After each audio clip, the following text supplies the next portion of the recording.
बेळगावमध्ये मराठी भाषिकावर अन्याय, अत्याचार, मुस्कटदाबी होत आहेत.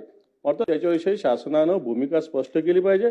माननीय सभापती महोदया, माननीय उपमुख्यमंत्री महोदयांनी शासनाची भूमिका सुस्पष्टपणे मांडली आहे.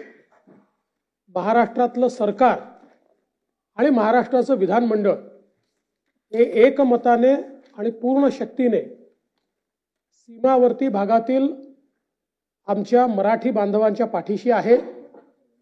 आणि ज्या प्रकारे कर्नाटकमध्ये आमच्या मराठी बांधवांवर अत्याचार होतोय त्याचा निश्चितपणे आम्ही सर्व निषेध करतो.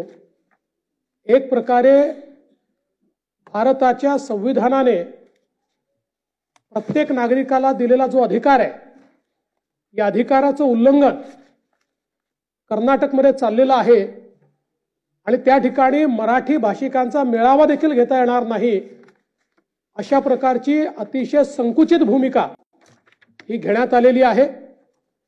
परंतु आपण सर्व लोक निश्चितपणे आपल्या या मराठी बांधवांच्या पाठीशी आहोत.